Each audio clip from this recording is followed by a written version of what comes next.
Street News. Mean Street News is here to provide accurate news to help citizens affect change in their local government and beyond. Being nice is overrated. It is time to be real. I mean what I say, and I say what I mean. The time to step up and step in is now. So please come join me, Katie, over on Mean Street News to discuss Ohio politics and beyond. I hope to see you there. Hello, and welcome to Mean Street News. Mean Street News is here to provide accurate news to help citizens affect change in their local government and beyond. Being nice is overrated. It is time to be real. I mean what I say, and I say what I mean. The time to step up and step in is now. So please come join me, Katie, over on Mean Street News to discuss Ohio politics and beyond. I hope to see you there. Hello, and welcome to Mean Street News. Mean Street News is here to provide accurate news to help citizens affect change in their local government and beyond. Being nice is overrated. It is time to be real. I mean what I say, and I say what I mean. The time to step up and step in is now. So please come join me, Katie, over on Mean Street News to discuss Ohio politics and beyond. I hope to see you there. Hello, and welcome to Mean Street News. Mean Street News is here to provide accurate news to help citizens affect change in their local government and beyond. Being nice is overrated. It is time to be real. I mean what I say, and I say what I mean. The time to step up and step in is now. So please come join me, Katie, over on Mean Street News to discuss Ohio politics and beyond. I hope to see you there. Hello, and welcome to Mean Street News. Mean Street News is here to provide accurate news to help citizens affect change in their local government and beyond. Being nice is overrated. It is time to be real. I mean what I say, and I say what I mean. The time to step up and step in is now. So please come join me, Katie, over on Mean Street News to discuss Ohio politics and beyond. I hope to see you there. Hello, and welcome to Mean Street News. Mean Street News is here to provide accurate news to help citizens affect change in their local government and beyond. Being nice is overrated. It is time to be real. I mean what I say, and I say what I mean. The time to step up and step in is now. So please come join me, Katie, over on Mean Street News to discuss Ohio politics and beyond. I hope to see you there. Hello, and welcome to Mean Street News. Mean Street News is here to provide accurate news to help citizens affect change in their local government and beyond. Being nice is overrated. It is time to be real. I mean what I say, and I say what I mean. The time to step up and step in is now. So please come join me, Katie, over on Mean Street News to discuss Ohio politics and beyond. I hope to see you there. Hello, and welcome to Mean Street News. Mean Street News is here to provide accurate news to help citizens affect change in their local government.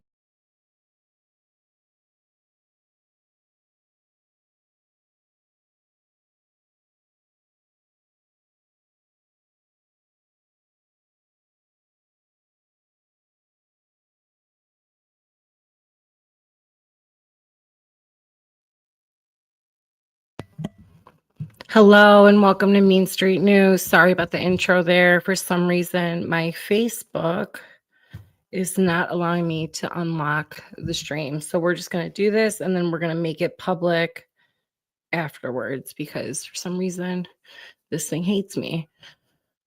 But welcome. Today we are going to be doing the Tomlinson timeline. I've missed you all. I'm so happy for those of you that are going to be joining me tonight here on Mean Street News.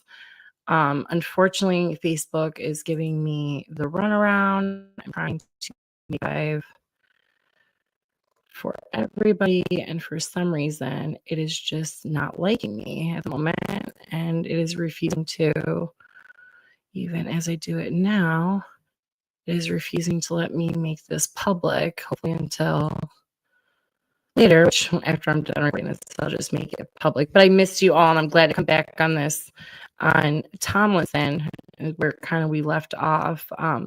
Last year, Tomlinson was charged with 3 felonies before the election. I claimed it was election interference. But I did as I made a timeline. We are going to go over the first half of JD's time in office so I can show you how throughout the entire time JD was in office, he was being vilified and persecuted by his previous elected officials. I don't know why it's doing this. It's so annoying. It's sharing my Main Street, but it's locked and it says only me can view it, and I don't like that. It's driving me nuts.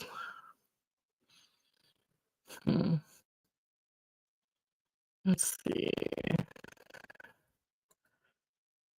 I don't think, I don't think there's anything I can do about it at the moment. So I'll unlock it when we're done streaming, but welcome. Thank you for joining us. Sorry about the long intro again, and let's get right into it.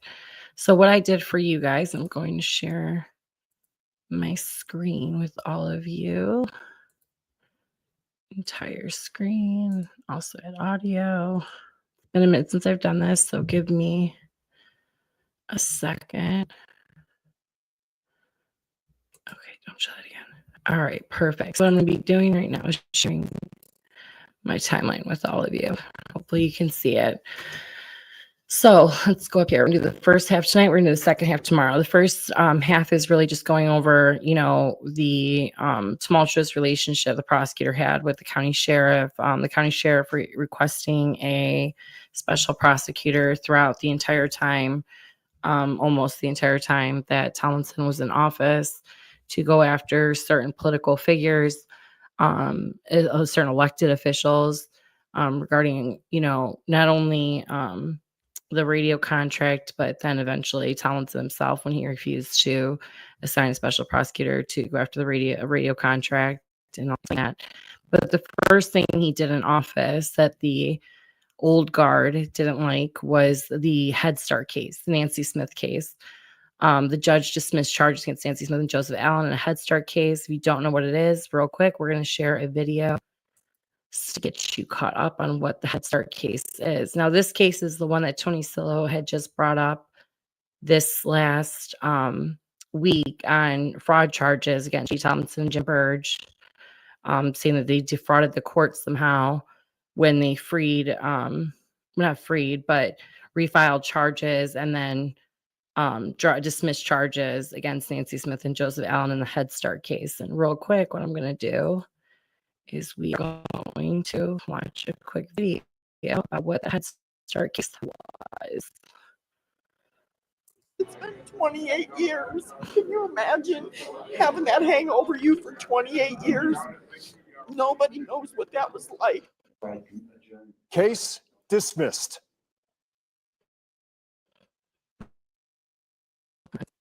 Nearly 3 decades after they were convicted of sexually abusing preschoolers, a judge has thrown out charges in the Lorain County Head Start case. Now, this comes after new evidence surfaced in the case against Nancy Smith and Joseph Allen.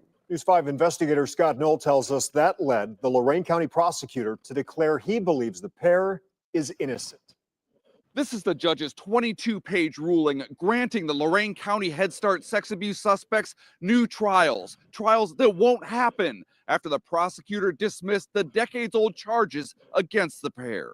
And the charges against Joseph Allen and Nancy Smith are all dismissed. For 28 years, Nancy Smith and Joseph Allen forced to live with allegations the pair sexually assaulted Lorain County Head Start preschoolers. Today, an apology from an emotional Lorain County prosecutor, J.D. Tomlinson.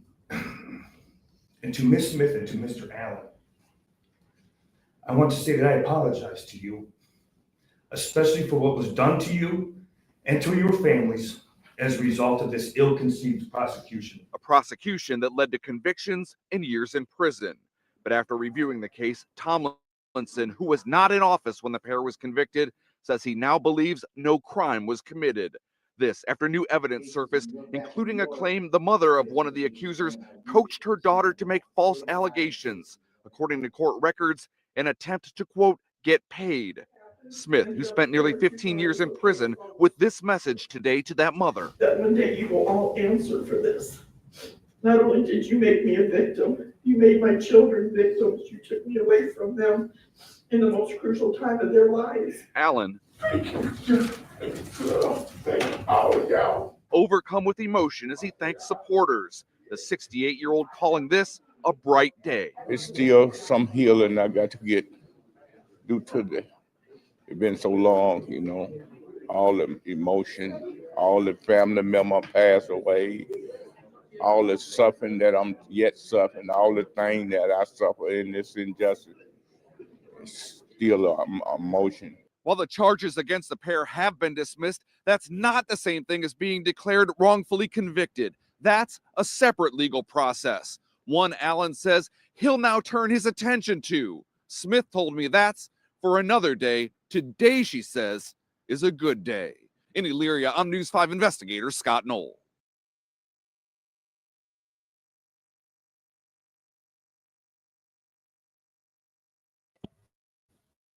So the first,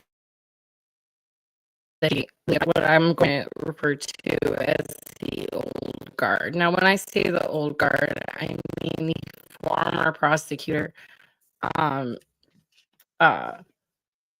Rosenbaum and Dennis Wills, and Tony Sillo, who would later then run against J.D. Tomlinson in the next upcoming election. So that was the first thing he did. He got some attention and, they're upset about the fact that they retried this case. And you can see that now the fact that Tony Sillo filed this last week charges regarding fraud, committing fraud upon the court when he dismissed him and Burge dismissed those charges, which we'll talk about on Tuesday with the daughter of Nancy Smith, Amber Smith. So make sure you tune in on Tuesday. The next thing was October 13th, 2022. The Morning Journal article, Lorain FOP calls for resignation of Lorain County Sheriff Phil Stameti. The Lorain FOP adopted a resolution of censure accusing Phil Stameti of creating a controversy among the Lorain County law enforcement community. Sheriff Phil Stameti refused to deputize Lorain County Prosecutor investigators and refused to explain his decision.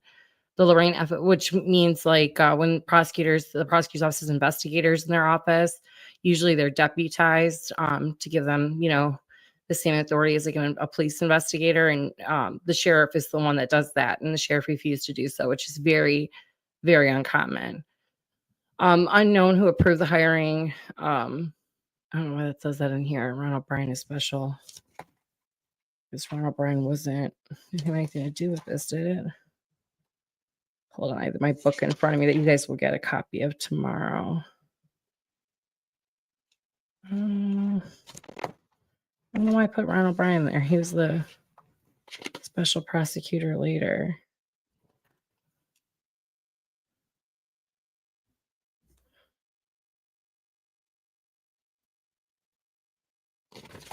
Interesting. I don't know why I put him in there. But anyways, Sheriff Stameti, here's a quote from that article. Sheriff Stameti denied the prosecutors, investigators' deputization for personal and political reasons, which we hold is unbecoming and unethical of a duly elected sheriff in Lorain County.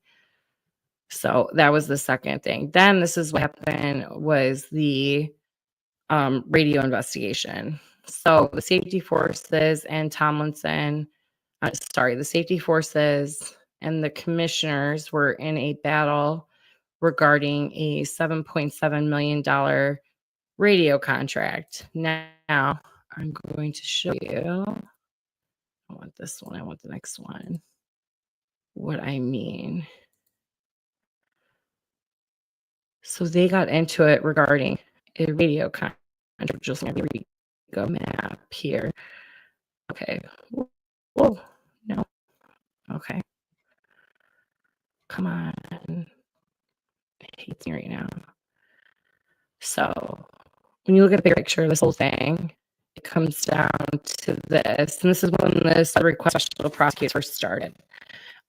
Captain Van Zandt and Sheriff Smitty were upset about a rescission of a $7.7 million radio contract that was going to be awarded to 5 cities, and the sheriff's office was going to be getting $3 million of that funds. I'm not really sure why it's going to be, because he already had purchased new radios that weren't even L3 which is this. But you'll see my map, the commissioners, people, all had issues. They wanted Jason to hire a special prosecutor to help the sheriff investigate the county commissioners, Jeff Riddell and David Moore, for rescinding a $7.7 million contract, which they had every right to do. And JD denied it multiple times. You're about to see how many times he did it. And when, after so long of denying it, they actually started to investigate JD Tomlinson himself and a $100,000 payment to his an ex-employee, but also his ex-girlfriend, Jennifer Battistelli, for leaving for a lawsuit settlement. She just threatened to sue. They ended up settling with her for $100,000. And in this EEOC complaint that she filled out, she did not file, that the complaint was never filed. She used it as a threat to get this settlement of $100,000. But in that EOC complaint, she put two stories, one about being sexually harassed, and the other was about the discrimination, which actually led to her quitting.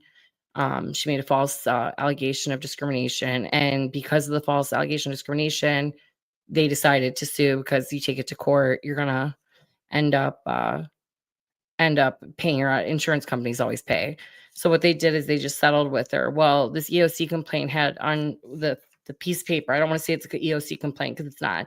The EOC form on the first paragraph had allegations of, and here it is, by the way, here's JD and here's this web we're gonna go through. Allegations of sexual harassment. Okay. So after that settlement, about, I don't want to say, so that settlement already went through, and then about, I don't know, I want to say very quick, the same month, Rosenbaum and his client, James Brilla, who's also an attorney from Yvonne Lake, who does not have the fondest, doesn't really like JD, from what I can tell, based on other suits that he had dealt with JD. They filed records requests to get the EOC complaint that stated these false, what JD claims to be false allegations, and JD would not release the EOC immediately, and they ended up filing a lawsuit in February, which you'll see here in a minute. But I want to get back to the radio before we get into all of this, because it gets confusing. So the first thing that started with the sheriff is he wanted a special investigator to investigate the commissioners regarding the $7.7 million radio contract. He said multiple times, for kind of evidence, we will investigate what you want regarding the radio contracts. Well, they never did that. So you'll see March 20th, they received a subpoena. The commissioners received a subpoena from Captain Van Zandt, sergeant at the time, but later captain. I think he was demoted too recently. But Sergeant Van Zandt letter to Commissioner Moore, public records request regarding emails, correspondence related to radio contracts. Sergeant Van Zandt wanted a deuces to comb, I don't know, really grand jury subpoena for Lorain County IT Department with the same information as well. March 27th, a week later, Lorain County project letter comes from Commissioner Moore. Now, what's important about this letter is the sheriff's conduct. Is that he calls out the sheriff. He said, your conduct is problematic. Everyone involved in the subpoena has a conflict of interest because they were going to get monies from this contract that was rescinded. He discusses the sheriff's comments at a January 9th meeting where he also complained about $500,000 being cut to his department. And Commissioner Moore believed the sheriff was retaliating against the commissioners. Lorain County Fire Chiefs Association was also acting as a shadow plaintiff in CCI litigation. And the sheriff investigates after their demand letter, even though the fire chiefs are working with a company that is currently suing because CCI decided to sue Lorain County after their contract was rescinded. Claims of RICO, which the RICO is them. I think they're deflecting pretty much of what they did, deflecting on the commissioners. Commissioner Hung has been meeting with representatives of the Lorain County Sheriff's Office to provide false information to support never-ending campaign to get CCI their multi-million-dollar contract to the taxpayers' expense. Commissioner Moore brings that up in his letter. This letter is really important because really he calls out a sheriff's committee for weaponizing his office and working against the taxpayers and working on behalf of this private company to try to get this contract passed. And now with his, deuces to comb and subpoena for a grand jury. So March 30th, there's a letter to Sheriff's Committee from the prosecutor, J.D. Tomlinson. He says, due to Thompson representing both the commissioners and the sheriff, he has a clear conflict of interest. Tomlinson recused himself from a grand jury investigation to the Lorain County Board of Commissioners and the Arthur Harris Radio Project, referring the matter to the Ohio Attorney General to serve as a special prosecutor to assist the sheriff investigation. Well, he sent a letter to AG Yost the next day requesting AG Yost assistance as a special prosecutor to assist the sheriff in his investigation into the rescinded radio contract due to Tomlinson being conflicted out. Tomlinson also mentions the sheriff is upset regarding his budget being cut by $595,000. And the same day, he attended the commissioners' meeting about budget cuts to request an investigation of the commissioners. The commissioners questioned the prosecutor where they were going to be investigated every time, like they cast a vote that negatively impacts the sheriff. April 3rd, they have a follow-up regarding the special prosecutor. Did you receive the Lorain County prosecutor's letter request?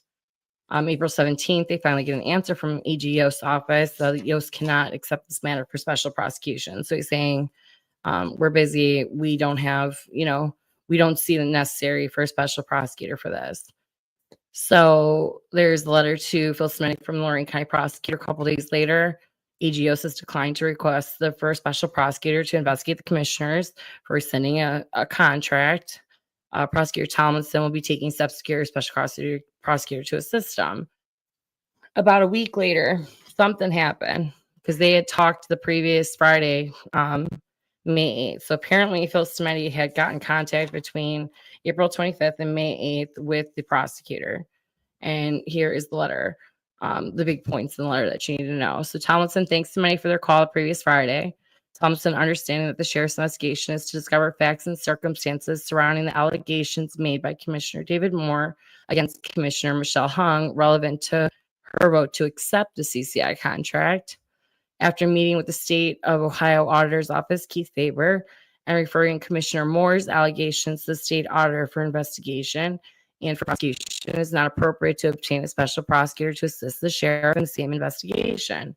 However, if Sheriff's Committee or his deputies learn of facts that rise to a criminal investigation, please contact the prosecutor and he will continue to seek a special prosecutor.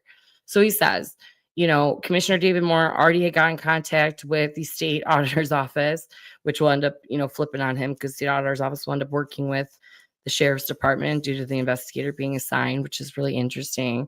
After meeting with the state, they're going to investigate this prosecution. He's like, it's not really appropriate for the sheriff to investigate, the auditor to investigate. You know what I mean? Like, it's a misuse of tax dollars. But if you find some crimes about this, let me know. Well, I'll tell you this.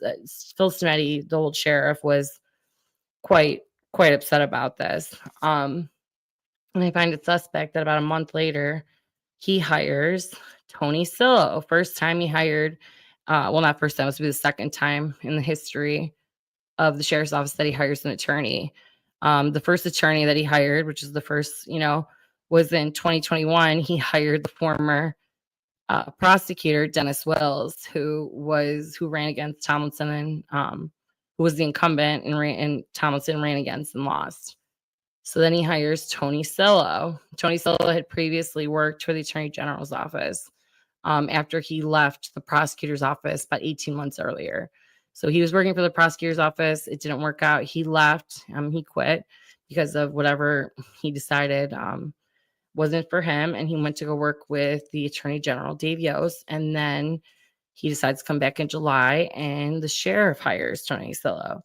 So Tony Sillo, previously employed at the Lorain County Prosecutor's Office, was hired by Lorain County Sheriff Stometi as an associate director of the Lorain County Drug Task Force. Tony Sillo had worked 27 years at the prosecutor's office, quit a year after Tomlinson was elected, spent 13 months after he left the prosecutor's office working for Attorney General David Yost. Sheriff Stometi hired Dennis Wills, an administrative assistant, after Wills lost his election as Lorain County Prosecutor to J.D. Tomlinson in 2020. It's the first time sheriff hires two attorneys in the history of the sheriff's office, because you have to think the sheriff's office has the prosecutor's office as attorneys, the whole fleet of them. Sillo would announce his candidacy for Lorain County Prosecutor this following October, so he knew he was going to run. So this is when, in July of 2023 to August 3rd of 2023, that the Jennifer Battistilli claims of discrimination against another employee. Okay. Jennifer made a claim to Dan Petticord in the Lorain County Prosecutor's Office. She was the community outreach coordinator in Lorain County Prosecutor's Office, but she made a complaint that Gary Longacre was discriminating against a subordinate because she is not in the advocate office. And this launched an investigation. On July 27th, Longacre states to prosecutor that this is a lie. He's not discriminating, files a complaint against Jennifer Battistilli for lying on him. When Tomlinson speaks to Battistilli, she gets upset and then claims Longacre is targeting her and states she does not believe they can work together, which Longacre responds he works with Tomlinson, does not have to interact with her. After yelling at Longacre, Battistilli leaves the office. August 2nd, Longacre meets with Burge and Resendez, and they begin to investigate the claims of discrimination that Jennifer made. Now, this is all in her employee file. August 3rd, he spoke to the employee who denies that she felt discriminated against and states that she has no problem with her supervisor, Gary Longacre. She states she never told Battistilli that she felt discriminated against. So the girl that she's saying is discriminated against completely denies it, okay? August 4th, 2023, Resendez informs Longacre of findings. And then August 11th, there's a letter to James Burge from Jennifer Battistilli regarding Gary Longacre complaint. In this letter, Jennifer Battistilli admits that the employee did not state to her that Gary Longacre discriminated against her, that Jennifer's use of the word discrimination was incorrect. And you can see the document. We're going to go to the document. So here, it's going to take the document. Come on. The Burge. Here we go.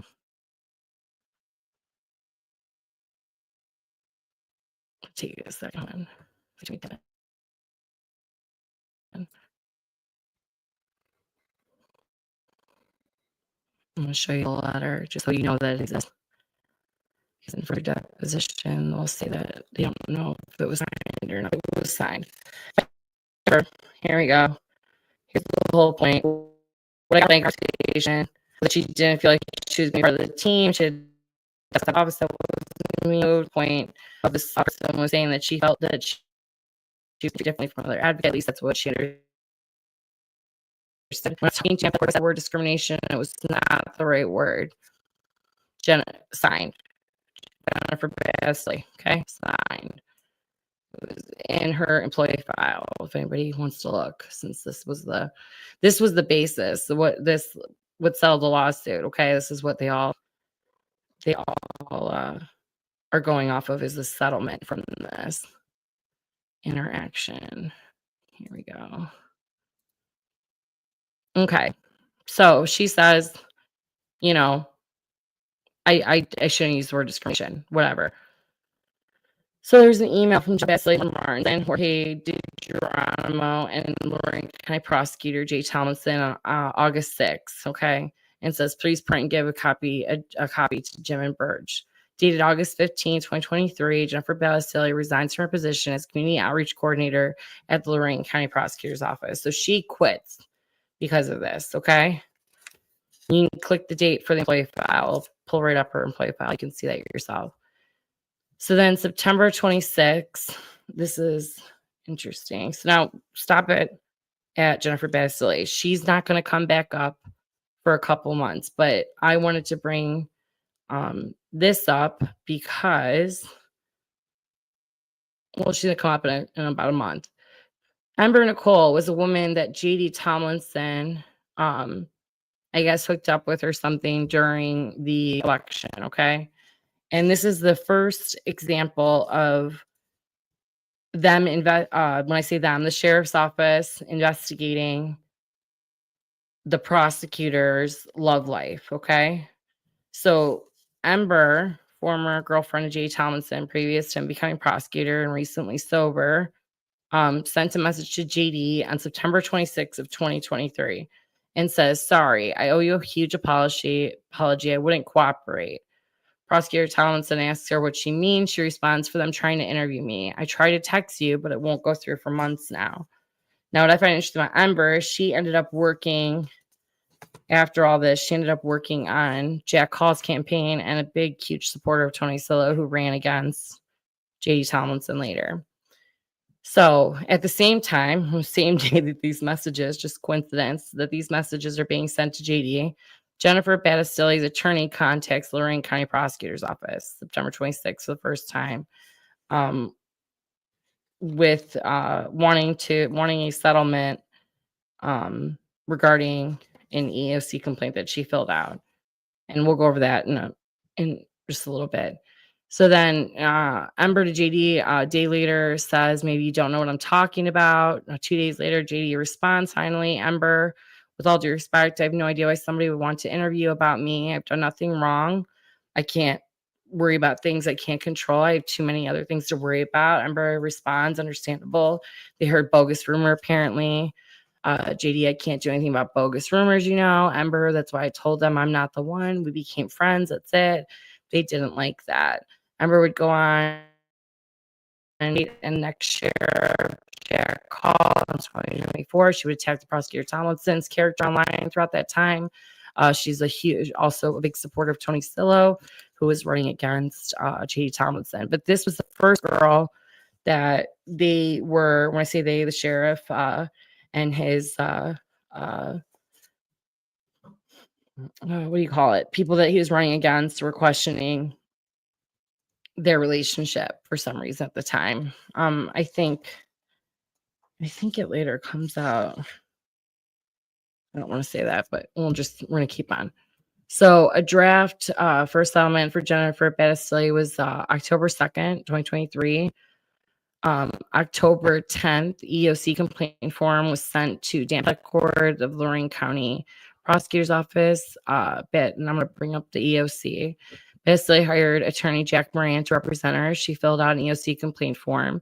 She did not file the EOC complaint. So it's basically just a piece of paper. It's a form with writing on it that's notarized. She did not file it with the EOC. She used it as leverage to say, if I don't get a settlement because I don't have any money, because I quit my job. And when you quit your job, you don't get unemployment. And she was in a financial strain. She then gets an attorney and says, I'm going to file this EOC complaint if I don't get paid $100,000. Well, she went for $150,000 first. $150,000. They talked her down to $100,000 settlement. And I need the settlement quickly because I'm in financial, she is in a financial hurt. No offense. I think she's in a financial hurt because you don't get unemployment when you quit your job. EOC complaint accused the prosecutor of sexual harassment and altercation between her and the prosecutor August 15th. And Gary Allniker discriminating against other employee. Okay, we're going to look at the EOC now. So click that. All right, here's the EOC.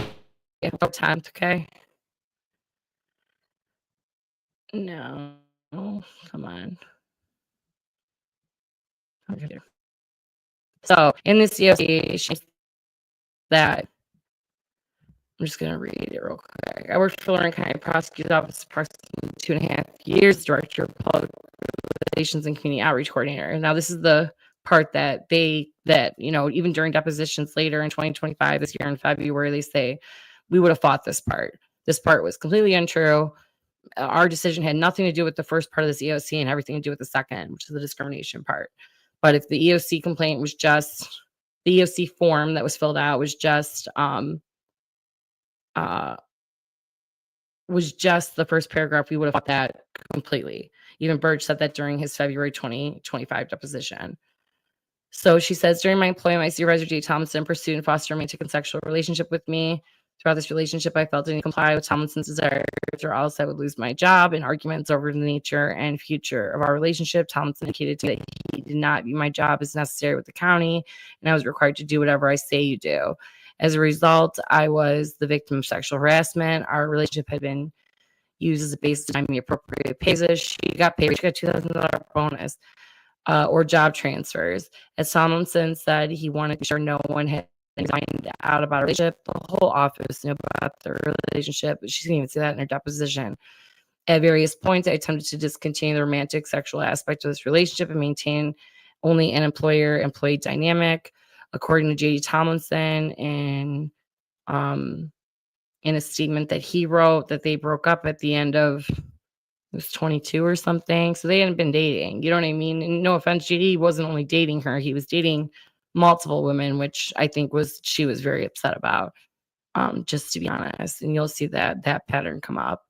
The relationship maintain an employee-employee dynamic, most recently in August of 2023. When this became extremely upset that I was not communicating via telephone, text, and also communicating with other men.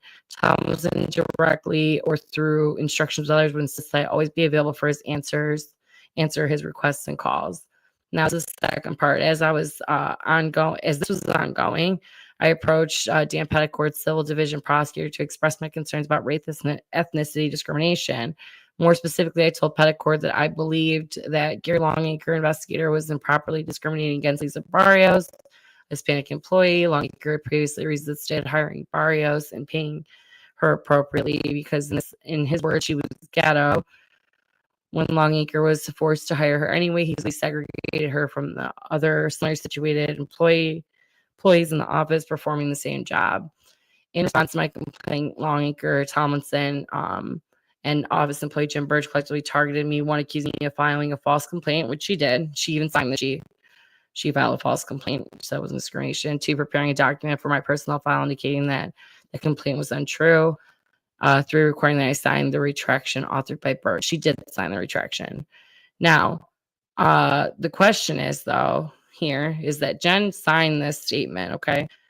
Then later, there were questions regarding if she even typed this out, if she even wrote this, because she claims in her deposition she didn't write it.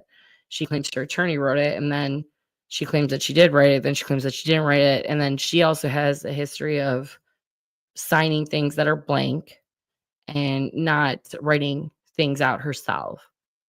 Now, August 15th, that date is really questionable to me because that's the day that she sent an email quitting, but apparently she met with Thompson to discuss concerns about how his office was reacting to my sincere discrimination complaint and anger. Thompson yelled at me, grabbed me, and shook me, leaving injuries and bruises. I immediately left the office and resigned my position out of fear for my safety and security, and thus was constructively discharged from my employment in retaliation, raising concerns about discrimination or ending my sexual relationship with Tomlinson. Her sexual relationship with Tomlinson was on and off. He was sleeping with multiple women. She even admits that she was upset about that. According to the depositions in February of 2025 from Burge and from Petticourt, they settled because of this part, this ongoing, the discrimination part. The top part, they said they would have fought it and they would have won. But this part is why they settled it, because it wouldn't even get out of, I forget what they called it. Like the insurance company would have settled immediately, and they just didn't want to fight it. It was easier just to settle this. But now, because it was a thing, and somebody had told Rosenbaum about it, and somebody had told James Barilla about it, and apparently one of the judges that were running for judges that is now a judge in common pleas, Bremke, because she requested it too. They all wanted this complaint, and JD held it until a court ordered him to release it, which honestly, I don't know if that was his best bet. I would have just released it because this was never filed. It's just paper that is notarized stating, whatever those claims were. Sorry. But this was the EOC complaint that everybody had talked about after the fact, that people said, that he was harassing her about after, the settlement was already done. Now, they said did a settlement. Jennifer Bastille signed an NDA, a non-disclosure agreement. And I believe she violated the non-disclosure agreement when she then teamed up later with the sheriff's office to investigate Jay Tomlinson. But let's get back to out of here. Let's get back to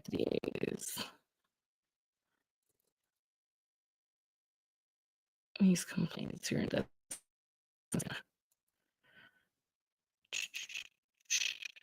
Okay, so EOC was filed. So in order for, and then literally 5 days later, Tony Stillo announces candidacy for Lorain County Prosecutor. Tony Stillo announces his candidacy. He pulled a Republican ticket in 2023 to run as Republican, even though he voted Democrat his entire voting history up until 2023 is when he pulled a Republican ticket. So what I tell everybody, he is not a Republican. He is an undercover Democrat. And the only reason he pulled a Republican ticket was to run against Tomlinson because his own party wouldn't have picked Tony Stillo over J. Tomlinson to endorse. So October 17th, there's a requisition. Lorain County Commissioners approved the prosecutor to use funds to use towards the settlement. All the commissioners did in this was say that he can use funds out of his budget to pay Jennifer Bastille, but they just had to approve the money moving accounts. So people want to say it was like the commissioners approving the settlement. No, the commissioners had no control over the settlement itself.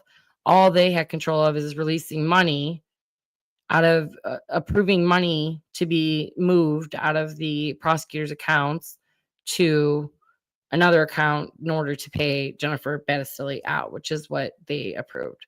But this became very, very, very controversial. So October 24th, there's a letter from Phil Smanny to the Lorain County Prosecutor's Office, and this is regarding the radio investigation he's upset about. And real quick, I'm going to pause there just so you guys can understand what I'm talking about when I say the radio investigation. I want to play a radio investigation little video for you. Give me 1 second. Photo. It's not there, sorry. First responders, here we go. And welcome back. Lorain County first responders are fighting back after millions of dollars for new radios were taken back by the county. Carmen Blackwell breaks down what this means for the county moving forward and reaction from frustrated safety officials. 2 members of the Lorain County Board of Commissioners voted to rescind 2 separate resolutions passed last month during this morning's board meeting. Commissioner Riddell. Aye. Commissioner Hung. No. Resolutions 22909 and 22210 were passed on December 21st by a 2-0 vote that pushed the $7 million deal forward. Those resolutions would set aside more than $4 million for upgrades to the county's current public safety radio system, a system that would provide coverage for all fire, police, EMS, sheriff, and EMA employees on a new interoperable radio system. But Commissioners Jeff Riddell and David J. Moore want to go with a different system. If you can look my kids in the face because this thing fails, all the power to you, because I couldn't do it for yours. Local first responders, including Lorain Sheriff's Department, say the new system that the County Board of Commissioners want. The radios fail, we all fail. No one gets the help they need. Is not as reliable. And with these new buildings now, if you don't put boosters in with the concrete and the kind of glass that they have, then you're not going to get through a signal. Well, with the Wi-Fi connections with phase 2, it'll work. L3 Harris meets that criteria. March does not. That's why they didn't meet the criteria of the RFP. And now that it's been repealed, Lorain first responders are frustrated. Everybody here wants that L3 Harris system because that meets a criteria of the future. The county is to use the Marks radio system now, which is being claimed as outdated and untrustworthy by the first responders who use it daily. Now, just to break this down a little bit more for you, multiple safety agencies in the state use those Marks radios, which are run by the state. Also, firefighters from a number of county fire departments and Lorain County Sheriff's Office have spoken in favor of a deal which would allow the county to purchase that L3 Harris radio system, which safety officials say provide the safest, the most effective, and up-to-date way for safety workers to communicate. So it sounds like there's more to come with this There's story. more to come with this story. It's not over yet. Again, a lot of folks were frustrated at this morning's meeting, but hopefully resolve will come and soon. All right, Carmen, thank you. We appreciate it. Of course. 70, just to be clear, 77 out of 80 counties use Marks. So when they're like, oh, L3 Harris is the system, and L3 Harris doesn't have a system, they sell radios. CDI sells radios. The system that they're using is an FCC license that the city of Avon purchased, and that is how their system operates. And we ended up going with the Marks radios, which were the best bet for Lorain County, the best system for Lorain County. And now taxpayers are also paying double. But this whole radio issue, the only reason I'm bringing it up now is it has everything to do with the sheriff's weaponization of his office going after two other elected officials and JD Tomlinson at the same time regarding, for one, JD not assigning a special prosecutor, and the two other commissioners, Jeff Riddell and Dave Moore, rescinding this contract. They could have made claims that the system didn't work. The system wasn't running. The Mark system, there's nothing to test the system against. They were just upset, I think, the sheriff about not receiving his $3 million because he received a grant for $3 million for radios, but we don't really know he's purchasing radios. And my question for him is, he had just bought Kenmark. So he's sitting here propping L3 Harris, and you just brought Kenmark radios. It makes no sense. I think it was a monetary thing for him, that $3 million, especially when, and, this is my just guesstimate, Jack Hall said recently they came in with a $2.4 million deficit. I think Phil Smetty needed that $3 million to cover his deficits. But anywho, the biggest problem was JD Tomlinson with JD here is JD would not assign Phil Smetty a special prosecutor. And Phil Smetty, again, October, we requested a special prosecutor in March. We requested one in January. Now he's going to again ask JD Tomlinson for a special prosecutor to go after the commissioners. And this is a pattern of behavior as well with the old sheriff, Phil Smetty. The sheriff is initiating to request special prosecutor to investigate the claims of LCA prosecutor's office can not be involved based on the conflict of interest, since he represents the board of commissioners. Sheriff's investigation regarding hung bid rigging or steering contract was concluded by the sheriff, and of course he said he found no evidence found. Go back to our episode where we go over that report, and I will show you how that was I believe that is a false claim. She's not innocent. She's not innocent at all. She had an investigator from the Ohio Auditor's Office shut this out after he was colluding with the Lorain County Sheriff's Office. The sheriff's investigation, she was colluding with the sheriff this entire time, going after her two other commissioners to rescind this contract, because she literally hung her entire reputation on this contract. She had the city sign up because they were lobbying for this contract, which is illegal. And then she rigged the bid. Using the phase 2 language, she knew that other companies weren't going to be able to bid, which is why she used that language in her RFP, which rigged the bid. So when he says that she's no evidence found, that's because he didn't want to find evidence on her. I found plenty. The sheriff was working with Hung the entire time to go after the commissioners who rescinded the contract and JD Tomlinson for not assigning a special prosecutor to investigate said commissioners. The sheriff's investigation will now include claims made by the fire chiefs that illegalities were involved in the rescission. The sheriff brings up 2 lawsuits filed in the 9th District. Terry Williamson, who is the former lover of that commissioner who got fired because they hid their relationship and they were having inappropriate relationship the entire time that he was working for her. And, that in itself was inappropriate. And Cleveland Communications, Inc. is also suing. She was working with Cleveland Communications, who was suing the county.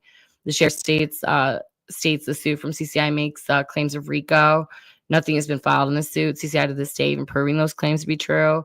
The suit claiming engaging in a pattern of corrupt activity the sheriff wants to investigate. CCI is using the sheriff as the investigative tool, is my belief. Yourself proclaimed conflict of being involved in investigating claims against your clients. Your office was the one that approved the original CCI contract. That is also untrue.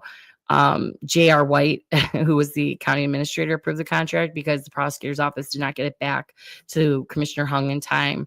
The last day that she was in office, she passed that contract after J.R. White, and Chief Weatherby admits that in an auditor's investigation that J.R. White was the one that approved that contract, not the county prosecutor's office, which is not the way that they go about that. It would have been the prosecutor's office to approve that contract before they passed it. And that didn't happen. Unless your employees have to be interviewed. According to Wellington Fire Chief, like I said, Chief Weatherby, is during a state auditor interview, CCI contract was taken back from the prosecutor and looked it over by County Administrator J.R. White, who is also an attorney. The prosecutor never approved the contract. This is not normal procedure. All of the above reasons is why he's requesting, again, special prosecutor, right?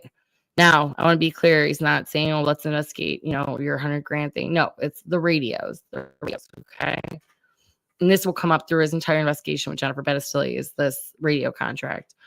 See the sheriff's press release comments, everything above. Additionally, stated that their investigation regarding the other commissioners and other steering rigging contract was unfounded by the commissioners and produced a report. I went through that report. Go back to the sheriff's investigation report from last season, and you will easily see that whole thing. So October 25th, 2023, the former county prosecutor and attorney Rosenbaum requests all of his documents pertaining to Jennifer Battistelli's settlement on behalf of James Barilla. James Barilla is an attorney in Avon Lake. Then candidate for common pleas, Judge Drumke, also requested documents in this case. So somebody had to have told them, in order for them to request the EOC, know about the EOC complaint, someone, either Jennifer's attorney, Jennifer herself, someone told them about that EOC. I don't want to call it a complaint because it's not a complaint because it wasn't filed. The EOC paperwork, okay, where she made those claims. That's what we're going to call it, EOC paperwork. November 6th, a letter from the prosecutor, G. Tomlinson, and Sheriff Phil Smetty regarding a special prosecutor, because this was a battle, right? Sheriff requested the prosecutor seek a special prosecutor in an October 24th letter to investigate Commissioner Moore Riddell's rescission.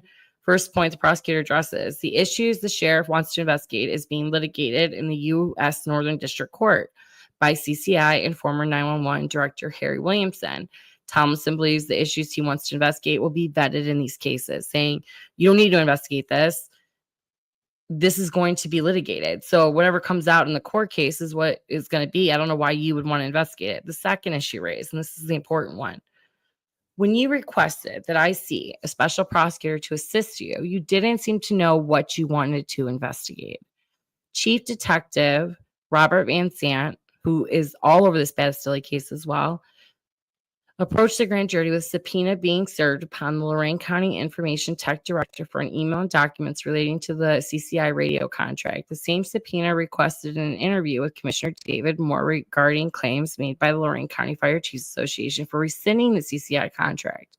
Prosecutor Tomlinson assumed the investigation would be regarding Commissioner Moore and Riddell's rescinding contract. Prosecutor Tomlinson realized that the sheriff's investigation was Commissioner Moore's complaint about Commissioner Hung and her vote to approve the CCI contract and unethical and potentially illegal behavior with the vendor to Attorney General and the State Auditor Keith Faber. Upon learning the real reason for the investigation, he advised the sheriff that it was already being investigated by the Ohio State Auditor's Office, and Tomlinson had spoken with the auditor's attorneys. Tomlinson wrote sheriff advising against a parallel investigation and not to duplicate the auditor's efforts at a county level.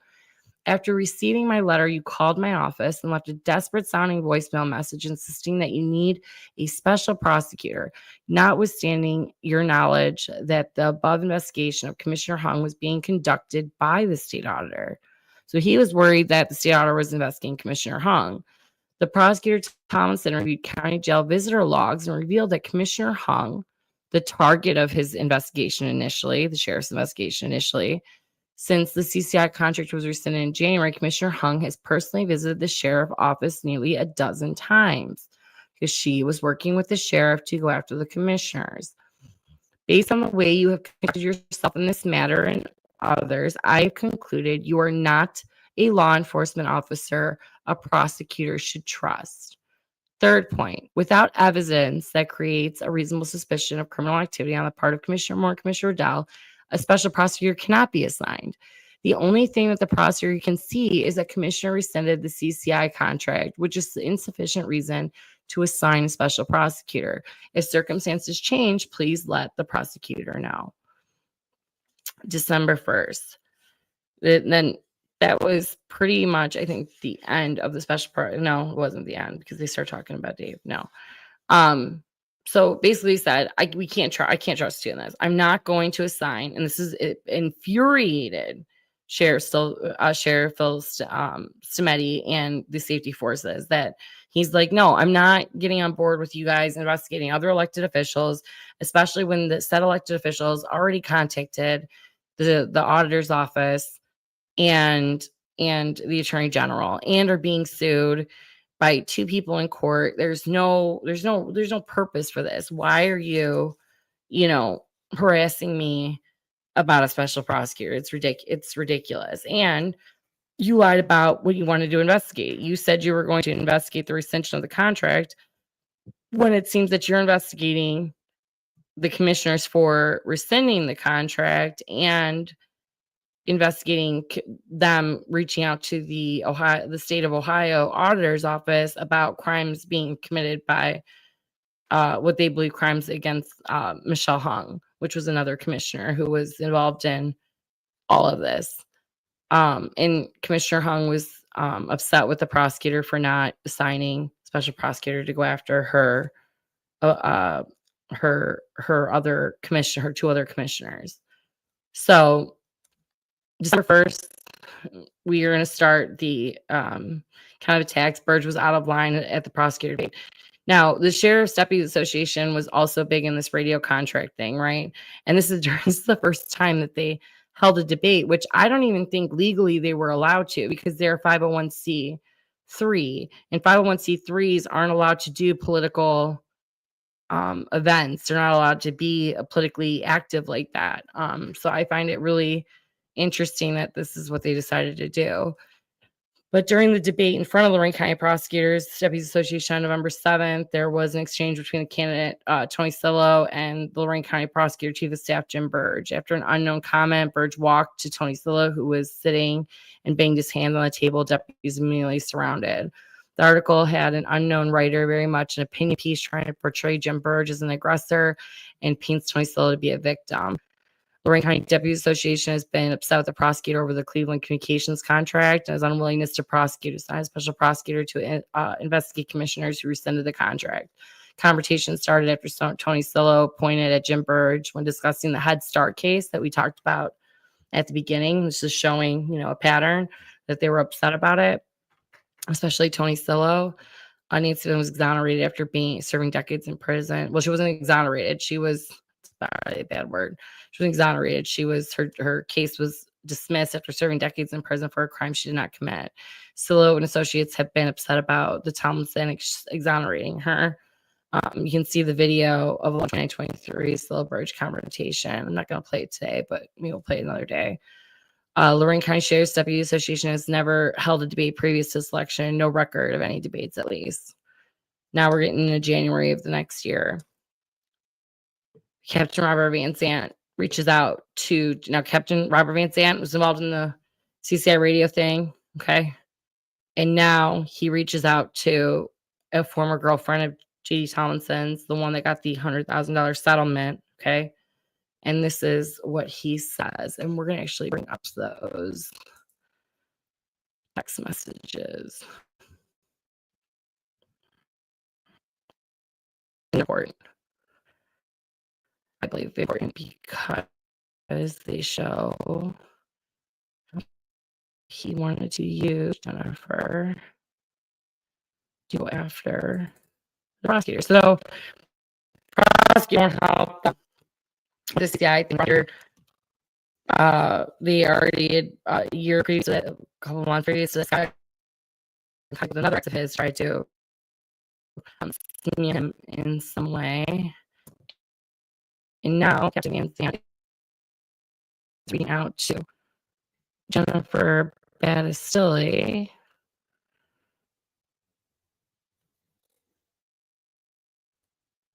Let's see.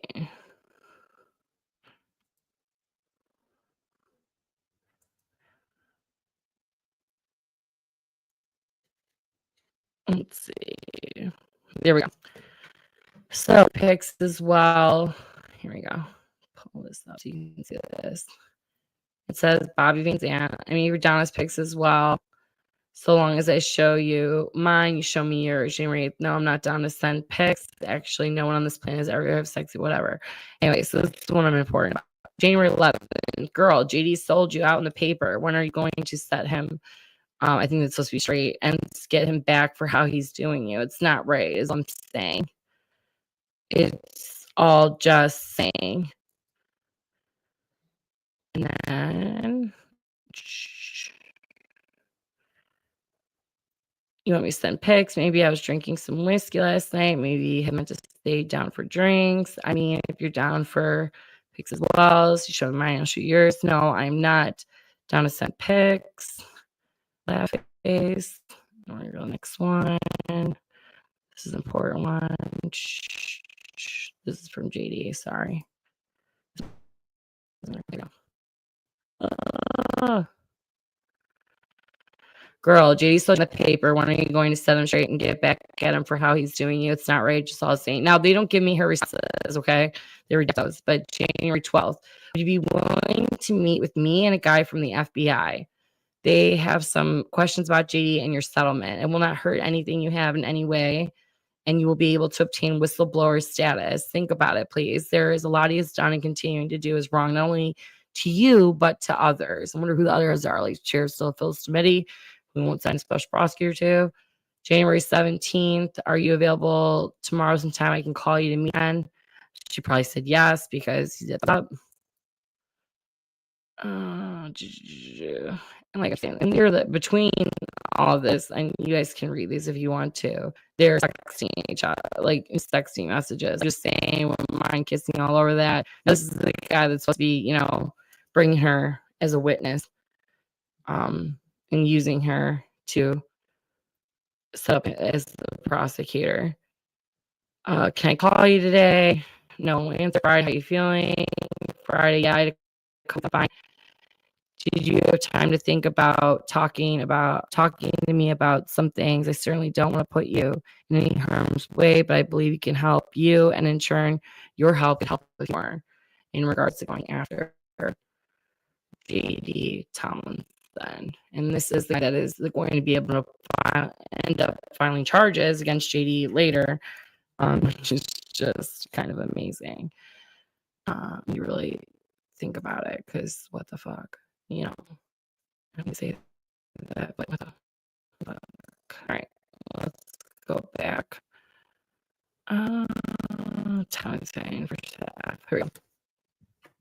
So this text message, in between that, now he says,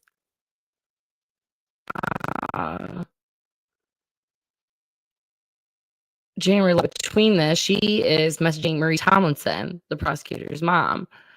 Jennifer Battistelli brings up Harry Williamson, who is Commissioner Michelle Hung, and this is how the radio investigation kind of gets into it.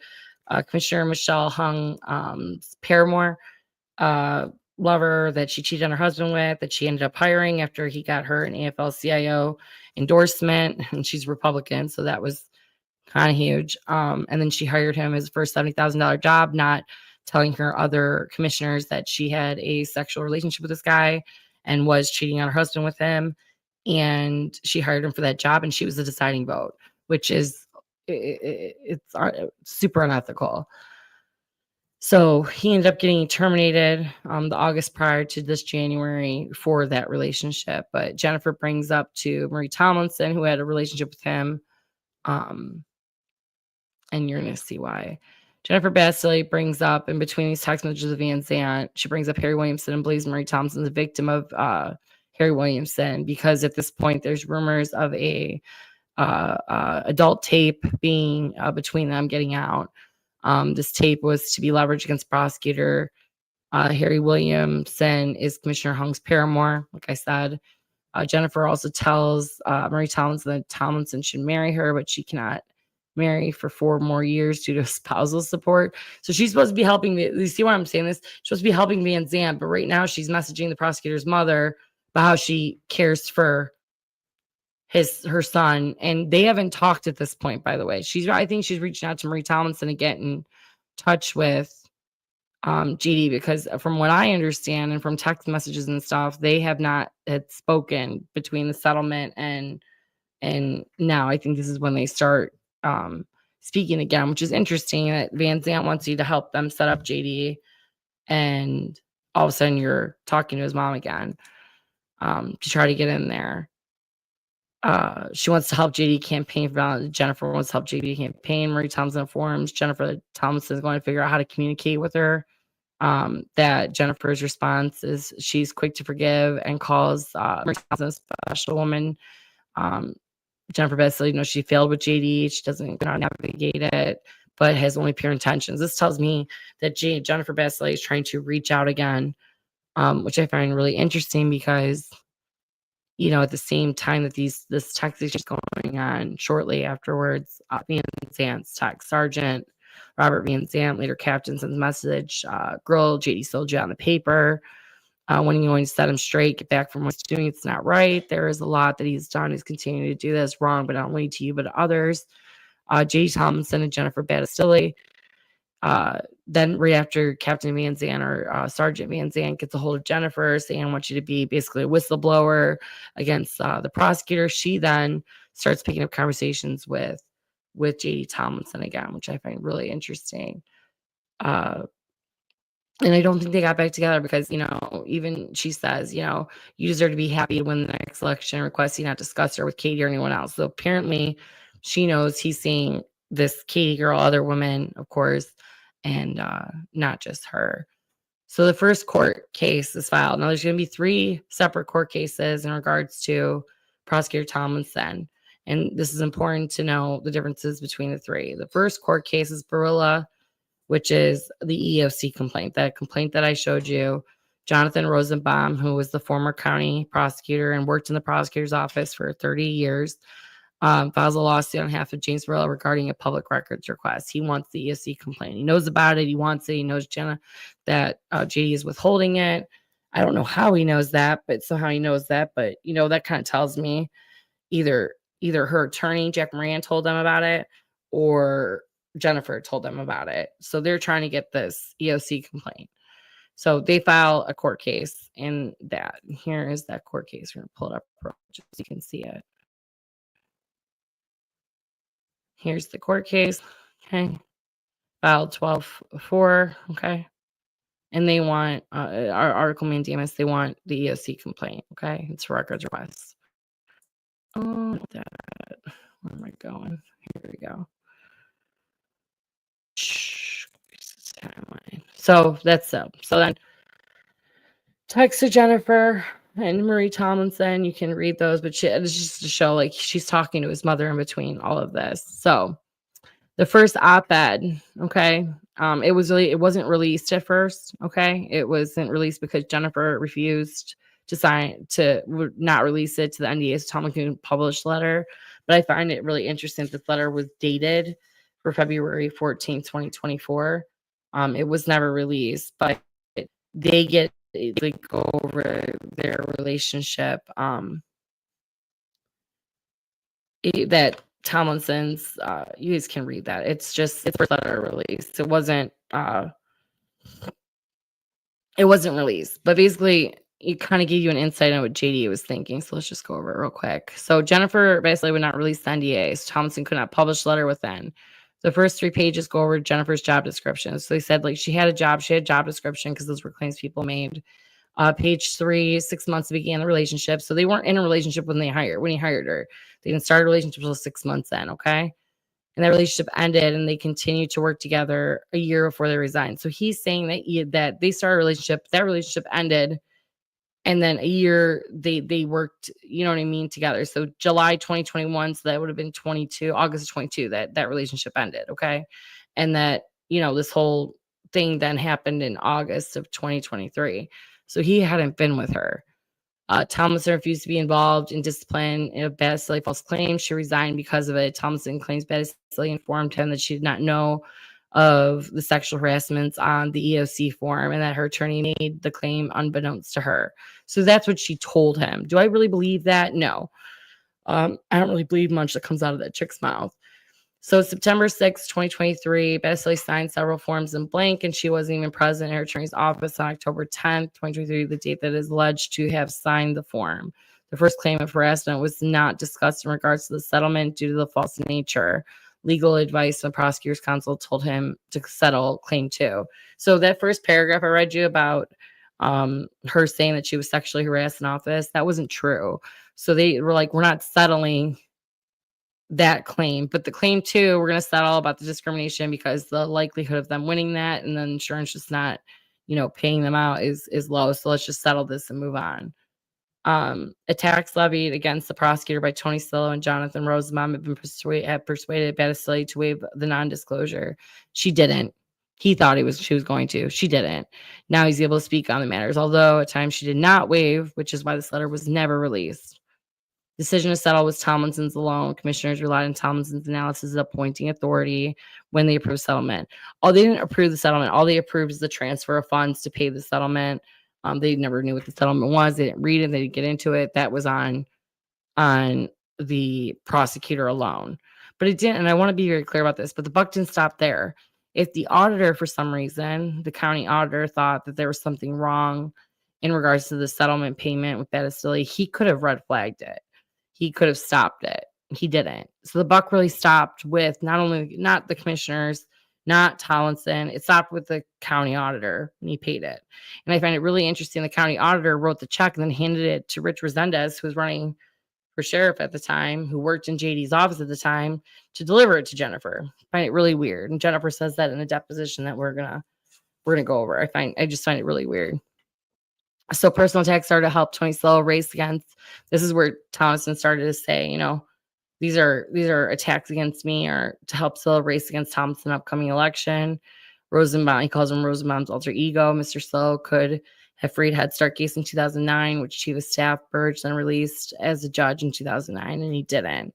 Time for his opponents to stop using the legal process to advance their political cause. So he's saying they're using the political system to come after me.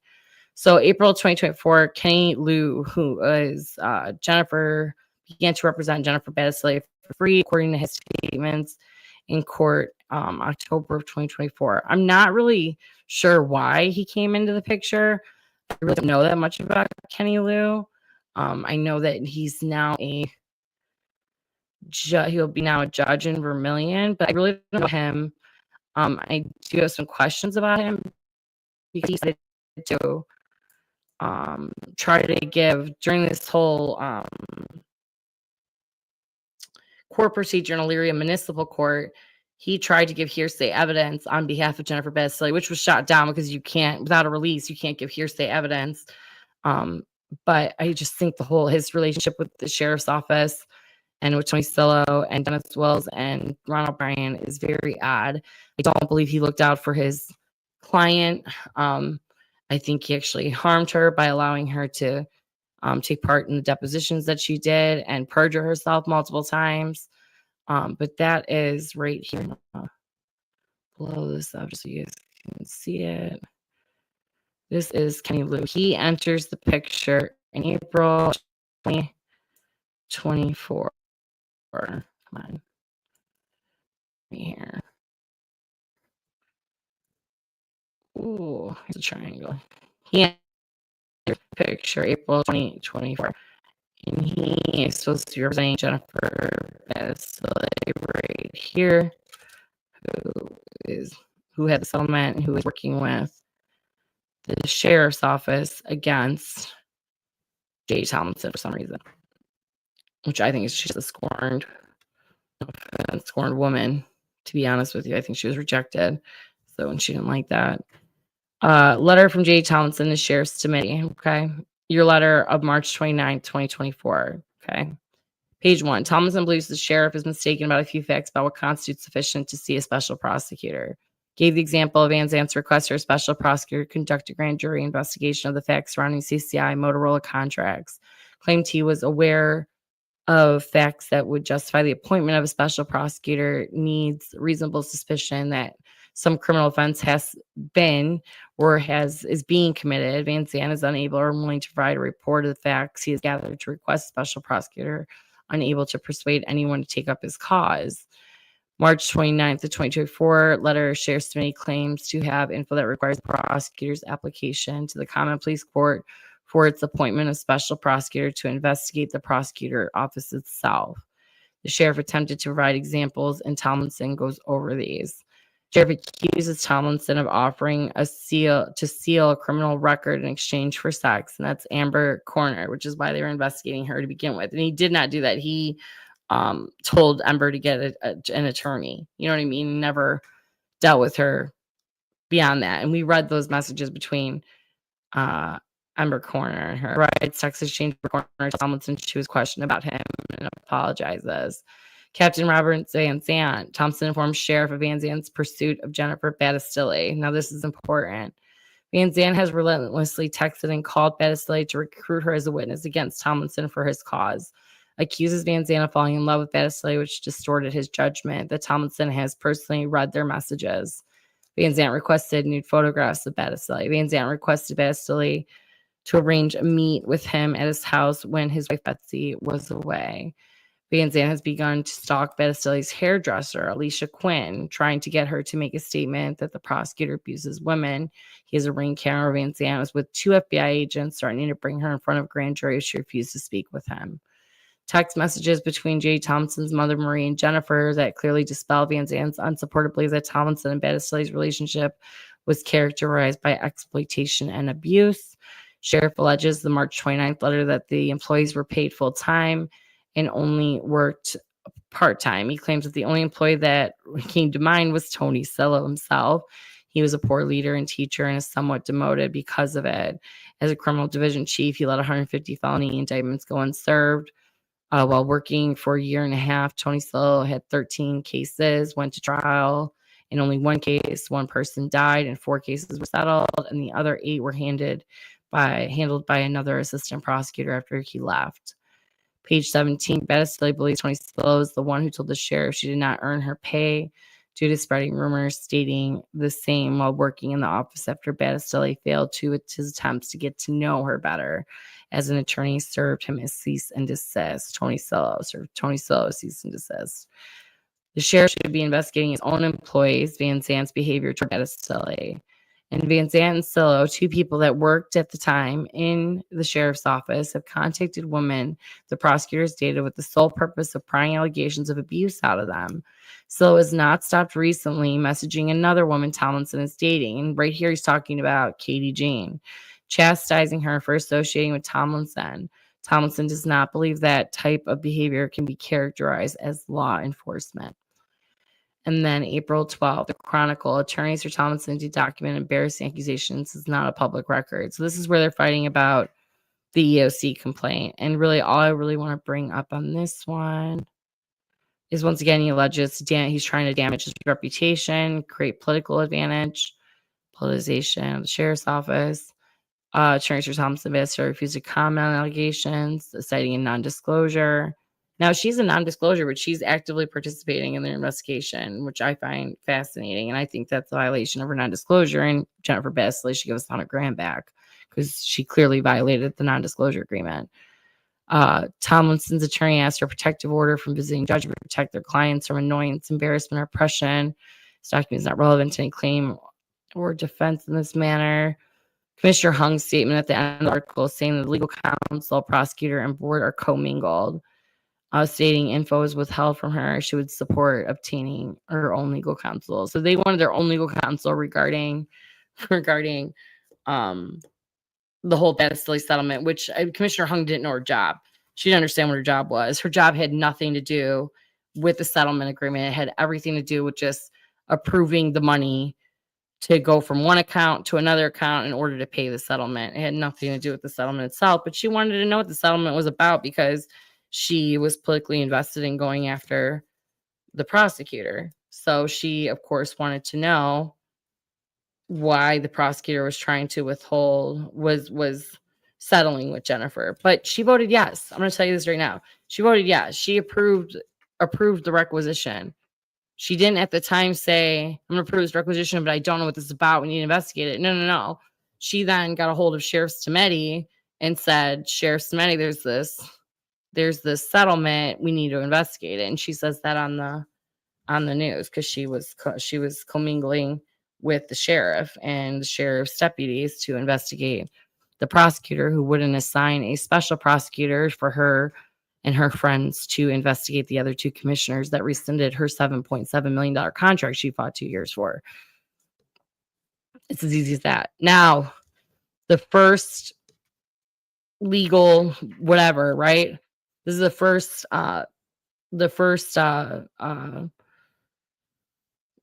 case regarding Tomlinson and sheriff getting special prosecutor to now, not for the radio now, but now he wants to investigate the prosecutor himself. Okay. So Sheriff Smelly files a petition to appoint special prosecutor and special grand jury by Lorain County Sheriff. Now I can only guess that it had to do with Jennifer Battistelli because it's under seal and I can't see it, nor can you see it. It ended up, affidavit was filed by Lorain County Sheriff and the judge put it under seal to protect all parties. Okay. And in July 2024, Tomlinson will file an appeal. So they're not going to be able to talk about this case. And this is very important. This is why they filed the case in Elyria, is that they were not allowed to talk about this case that was filed in common pleas. The sheriff in July tried to get it unsealed so he could talk about it. He wanted to talk about it. He wanted the public to see what he had said in this affidavit filed. And what I have a problem with this affidavit filed for a motion to assign a special prosecutor is the court. It's not the court's authority under 305. Do I have it up here? Hold on. I have it up here.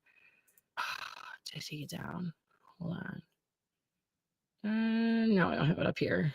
Anyways, 305.14, it says that the prosecutor can assign a special prosecutor can request special prosecutor, but it has to be approved by the commissioner. The court just can't come in and say,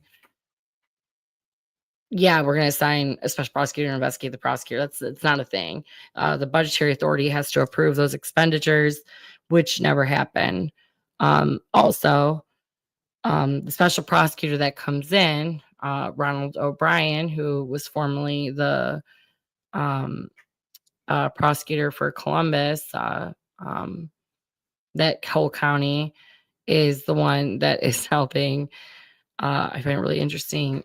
Sheriff Stemeti, and technically he wasn't even allowed to throughout this whole thing because he wasn't even appointed based on the case here. That was a motion to appoint him. It was ended up dropped. So I don't really know how he was even hired, which is it's baffling to me. But during this time, so for one, okay, there's this case. This is the first case. So now we have two cases. We have one case, it's the EOC complaint, and we have the second case that is under seal, but it's the sheriff wants to have the court appoint a special prosecutor for him to investigate the sheriff's office, pretty much. But the sheriff can't talk about this. It's under seal. Can't discuss it, right? Can't use it against JD for re-election. Can't discuss it. All right, and here's a text exchange between Battistelli and Tomlinson. I'm not going to read it. You can read it. They talk about the articles that came out, if it was good or bad. So Jennifer, July 24th, she references text exchange and affidavit saying Thompson still communicated with her. So she's still reaching out to JD throughout all this. May 31st, Chronicle visiting judge, case number assigned, possible criminal case. Okay. And the same case up here. Okay. Case. But under seal. Okay. That's big one for this case. Common pleas. It was under seal. It was in common pleas, but it was under seal. So they could not discuss this case, which is important because this is why they filed the case against JD in municipal court later so they could discuss it before the election, so they could smear him before the election because they weren't allowed to talk about the Cotton Please one. And they needed to smear him in order to interfere with the election. And we're going to go over, so then July 25th, since this case was appealed, appealed and went to appeals court and they couldn't talk about it because it was sitting in the 9th district.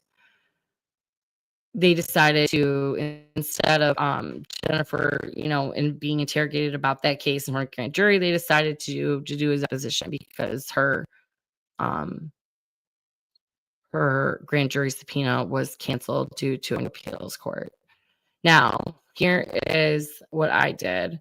What I did for all of you is I made an Excel sheet breaking down the most important parts of this deposition, and we're just going to quickly go through them, okay?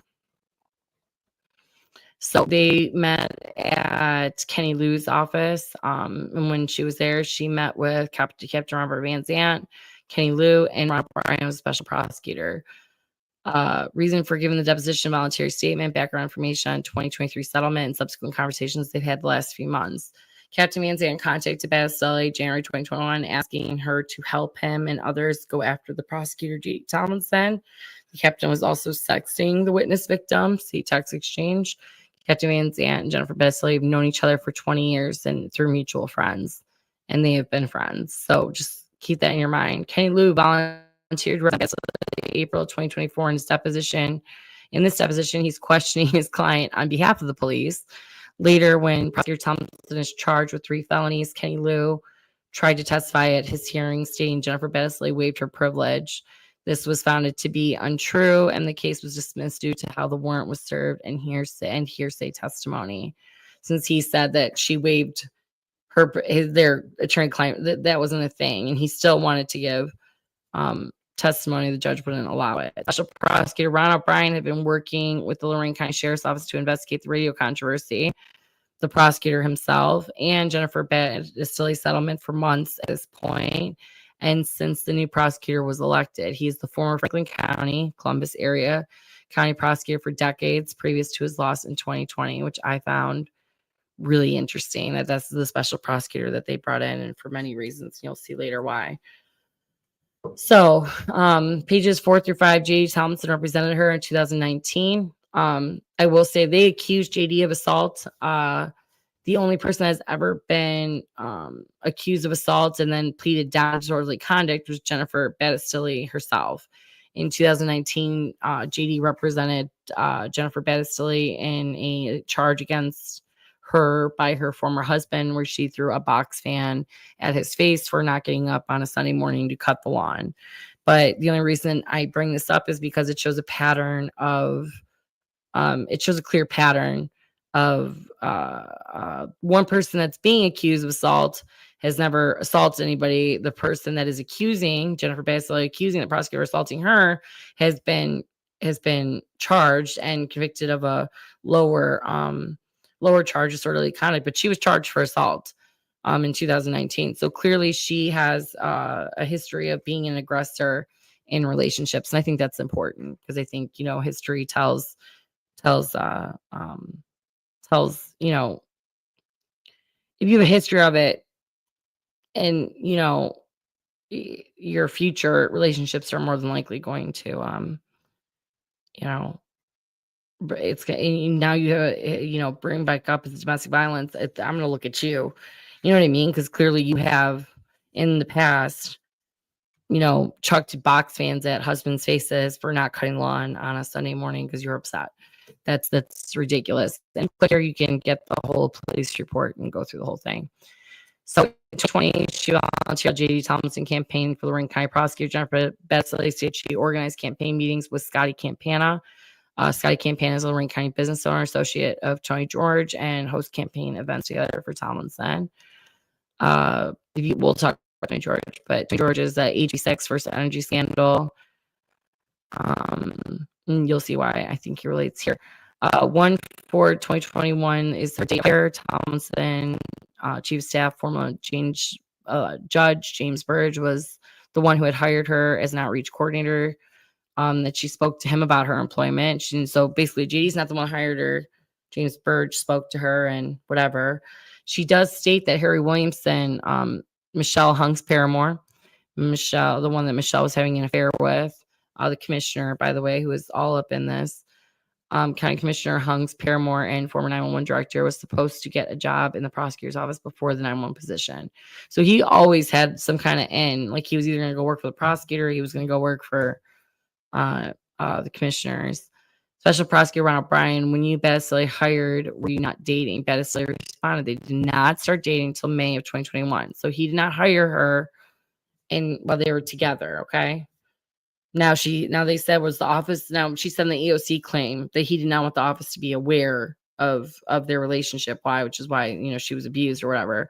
And right here he says the office was aware of their relationship. Relationship started to deteriorate in April of 2023 after what Battistelli calls the funeral fundraiser, where she helped raise $50,000, and he showed up with Katie with another woman. Battistelli clearly embarrassed by this, and she realized he is seeing other women. She knew. She was hacked into his Facebook account. She knew that he was seeing other women through the entire time that they were together. Battistelli admits she was signed into a prosecutor's private Facebook account, and she had started tracking his activities, not realizing she was not the only woman he was seeing, and admits the prosecutor did not know of her access, that she signed in to use it for social media posting and never signed out on her personal tablet. So she admitted to the special prosecutor that she is stalking JD through his Facebook and him not having an idea in the world that she's doing so. Special prosecutor asked her, JD Thompson did not know she was accessing his account, asked if it was for campaign use. She responded that JD Thompson was not aware she had access, but she originally obtained access for the campaign posts, never logged out, now using the prosecutor's Facebook for her personal issues and benefit, unbeknownst to the prosecutor. Special prosecutor asked Battistelli why she quit. Battistelli obfuscates the question. She discusses the confrontation with the prosecutor's ex-girlfriend in 2024 after her employment with the Lorain County Prosecutor. Special Prosecutor O'Brien affirms what she was talking about happened in 2024 after her settlement, after her working with them, after all of this is after, you know what I mean, that she worked in the office. That she left the prosecutors in 23. Battistelli confirms. O'Brien asks if you continue to see him. Battistelli confirms. Captain Van Zant redirects and panders to Battistelli for you. Battistelli admits in 2023 the relationship was deteriorating, and she started to turn off her phone, not respond to work requests from the prosecutor. Work. So he said, "Oh, I need to be able to get a hold of you for work requests." Okay. Captain Van Sant asked about physical fights in the office 5 times. He asked her 5 times. Pages 15 through 20 says it was their physical fight. She does not directly answer this question, however. Instead, she discusses how he was seeing other people and they were not seeing each other as much, but they would argue in the office and he would cover her mouth and she was yelling, quote, Van Sant, can you explain or describe that? What would he do? Like mainly just kind of like, I was never like, I just couldn't leave his office, and just mainly grabbed me and put his hands over my mouth because I would yell back. Well, you are a strong-willed woman. I am like fire, So clearly she, again, Jennifer, aggressor, Jennifer, loud, Jennifer causing issues, Jennifer thinking she runs an office that she doesn't, Jennifer not knowing her place, and they were getting into it. That's why you shouldn't date in the office. Van Zandt asked her about keeping JD happy in their sex relationship while going through a rough patch. Battistelli clearly stated she could handle JD. The problem was the investigators turned on her after she made a false claim against Gary Longacre. She claimed Longacre was discriminating against women working as a victim advocate. Longacre filed a complaint against Battistelli regarding these allegations. After the investigation, it was found she lied about the claim, and the letter of reprimand was filed in her employee file. And you can click here and get that. So Battistelli claims that she could not catch Battistelli claims she could not catch him cheating. She didn't even understand when he had time to cheat. She found out Thompson would meet women at 1, 2, 3, 4, 5, 6 o'clock in the morning like he never slept. How did you find that out? Battistelli messenger. Van Zandt, his Facebook account, Battistelli, Special Prosecutor Ron O'Brien. And you said it was more than one. There were others, O'Brien. more than one woman he was seeing besides you, Battistella? Oh, there was like 10 at a time. So she's the woman scorned. She was pissed that he was seeing other women this entire time. Again, Battistella states that the false discrimination complaint is what led her to resignation. Does not mention sexual harassment at all. Let's be clear. Does not mention sexual harassment. She quit because the false discrimination complaint. Because she looked like an ass, I think. That's what I think. My theory is she looks like an ass. You know what I mean? August 16, 23 is when the argument in Tomlinson's office occurred. Well, according to her resignation on August 15th, she didn't work for the prosecutor on August 16th. And she said he threw her on a couch and shook her. Special Prosecutor Brian, and that was August 16th, same day you texted Judge Burge. I have no idea what this is about. Trevor Basley sent text messages to Jim Bird, Chief of Staff, on August 17th. Did I click? Hold on. Did I have those? Hold on. Like that. That's stupid.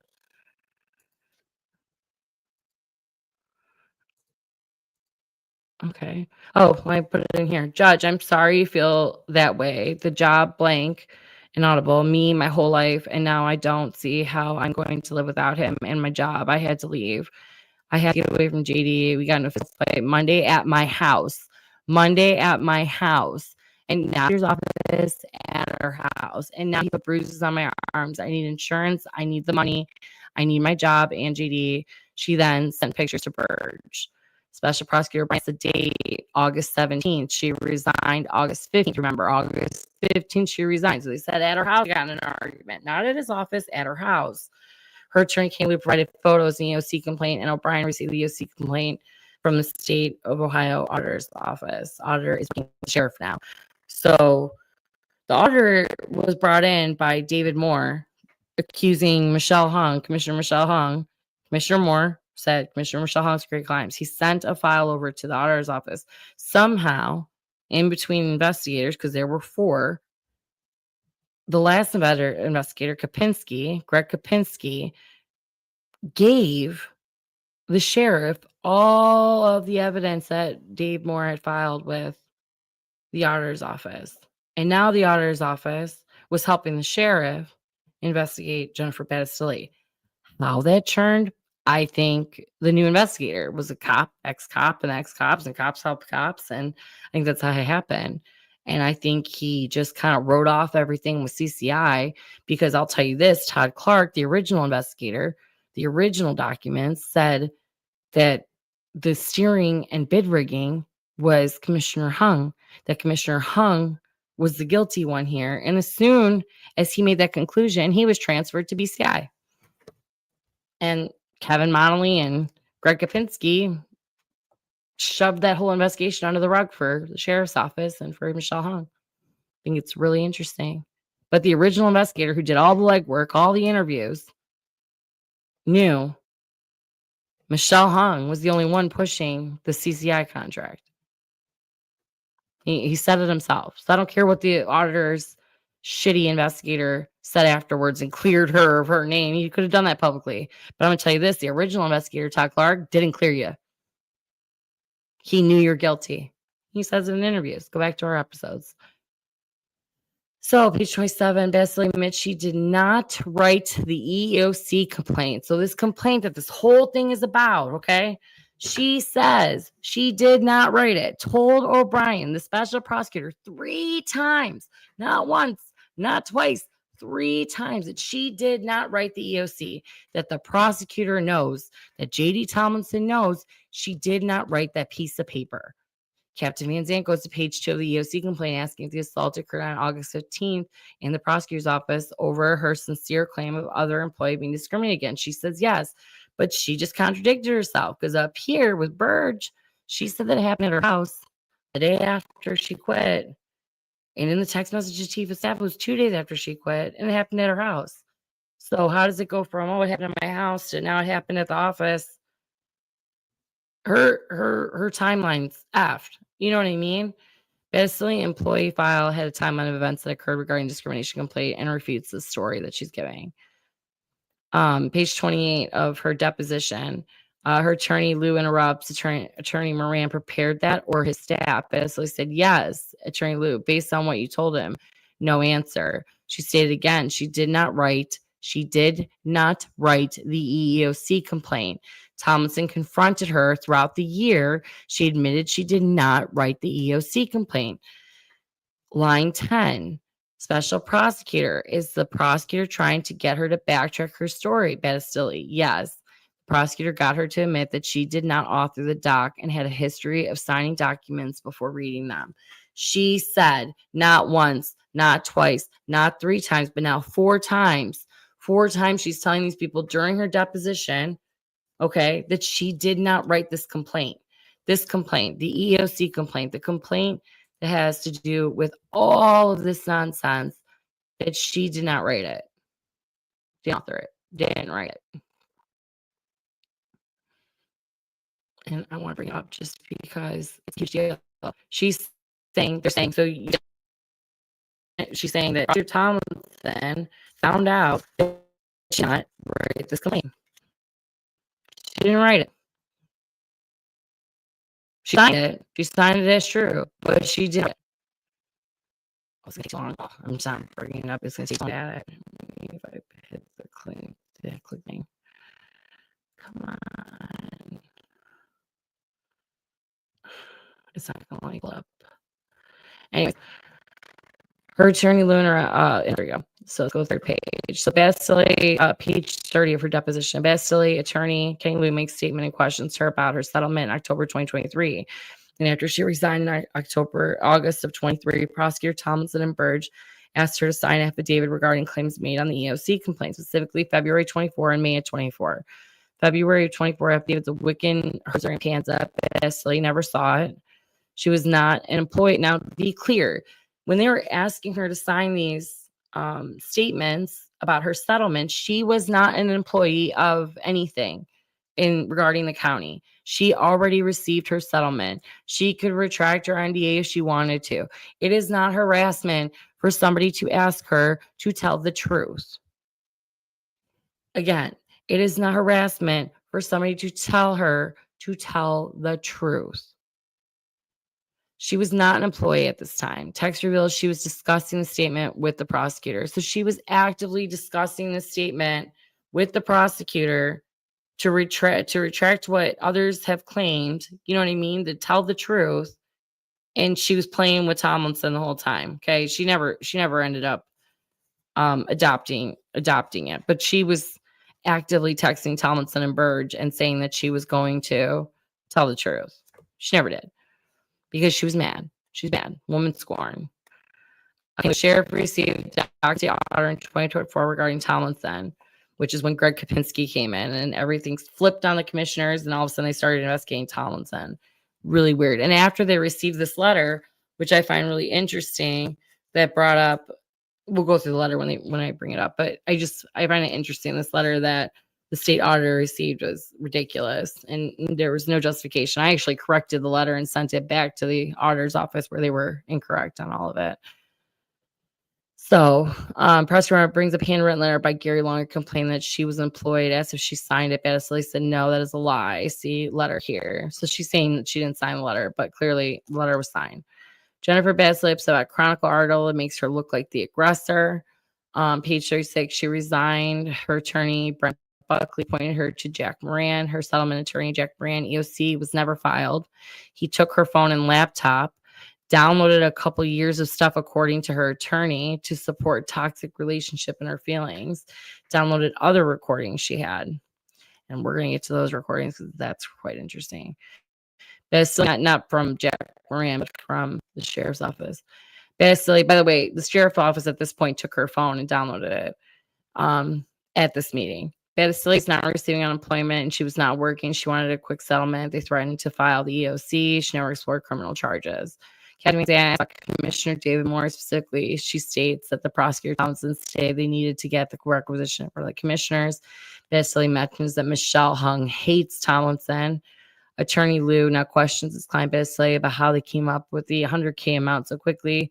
She explained it's basically her salary with insurance. Van Zandt redirects back to commissioners to JD and her have a conversation at Anytime Fitness, which I don't know how he knew. It's so fucking creepy that the conversation was at Anytime Fitness. The only reason I can think of that is because she was talking to him and including with him, where he informed her that the settlement was approved. Asked if JD was there with her in person on the treadmill. And question again, how would Van Zandt know that detail? So weird. Basically denies knowing what Van Zandt is talking about, denies the prosecutor ever told her about the settlement approval. Special Prosecutor Brian asked if the settlement agreement covered any and all grievances and was for salary for JD remaining time in office. She confirms all encompassing. According to the other two people, two attorneys that wrote up the settlement agreement said, no, it was for claim 2. We didn't even look at claim 1. We knew it was bullshit. So we just said it was for claim 2, the discrimination claim.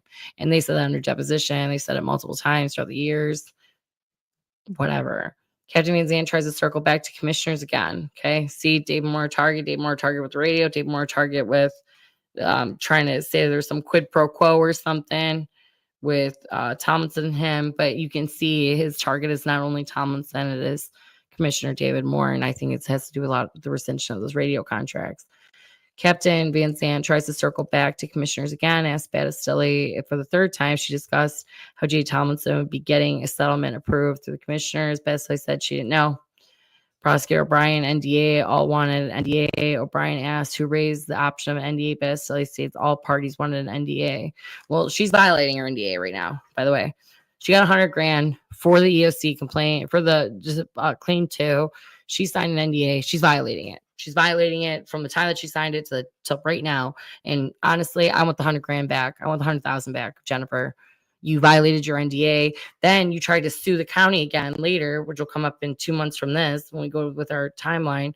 You try to sue the county again for $350,000 for JD violating an NDA when you violated it the whole time. So it was just all about money. It was all about money. All that money with her. $100,000 goes by quick. Jack Moran article, first time JD discussed settlement with her. Jack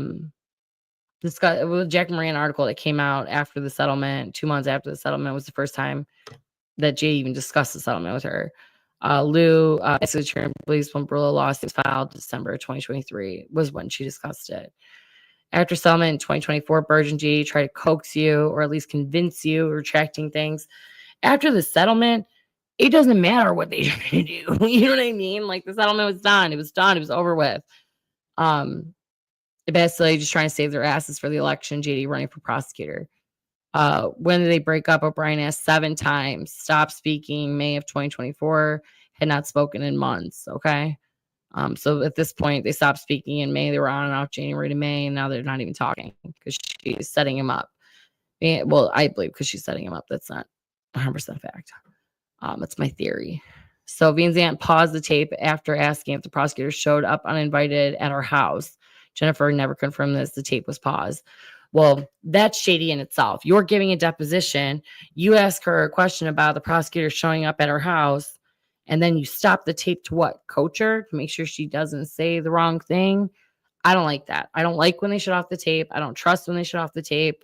It is nothing but shady when they shut off the tapes. Special prosecutor, when hired, not dating, Battistelli, correct.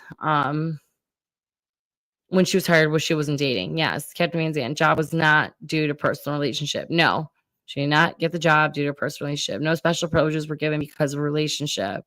O'Brien, the text sent to Battistelli, life of being over, be it prison, Jesus. What does that mean? Is she referring to the article published May 31st? Battistelli, no. Referring to her Facebook post, nothing to do with the article. Battistelli, so he's there saying, oh, is he upset over the article that was posted in May? No, he's upset about the stupid Facebook post she was posting. Battistelli asked, where does this go from here? Which means that they've been getting all their text messages between each other since God knows when, probably January, when she agreed to work with Van Zandt to set up the prosecutor. Battistelli asked, where does this go from here? The tape stops. And I don't trust where the tape stops. Now, this is where we're going to leave you off tonight. 2 days later, after this deposition, after the sheriff's office gets a copy of Jennifer Battistelli's phone with all of the nonsense in there, okay, is when the first tape falsely accusing prosecutor of slapping Jennifer Battistelli is released. Do you think that is a coincidence? I do not. 2 days after, 2 days, just two short days, article drops. Here's deposition. What happens next? 2 days later is the first of 3 videos defaming prosecutor Tomlinson drops and accuses prosecutor Tomlinson. Even though you're going to want to see the video here, you never see prosecutor Tomlinson hit anything. You just see him saying mean words to this woman. And we're going to watch the first video, and I'm going to conclude the first half of the timeline tonight. And tomorrow is going to be a lot more. Like I said, takes background information. I need you to understand background information regarding the procedure. Hold on. You eat because we're here. Shut your fucking mouth and listen to somebody that might be smarter than you. I didn't say you were smarter than me. You know that I think that you're smarter than me. Stop. Shut your fucking mouth. Shut your fucking mouth. Hey, Jen. What? In my eyes. No. Oh, here we go. Cry. You fucking think you can manipulate me? I'm trying to fucking manipulate you. None of them said anything about me. Yes, they did. Jen, no one. Jen, you eat because. So the Chronicle wanted me, and wanted all of us to believe. Hold on, I want to exit out of this.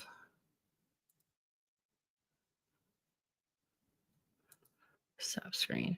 So the Chronicle wanted you, me, and everybody to believe with that 60-second video that we were able to, see him abusing Jennifer, and all the subsequent videos next to that I show you tomorrow that come out. They want us to believe that she's a victim.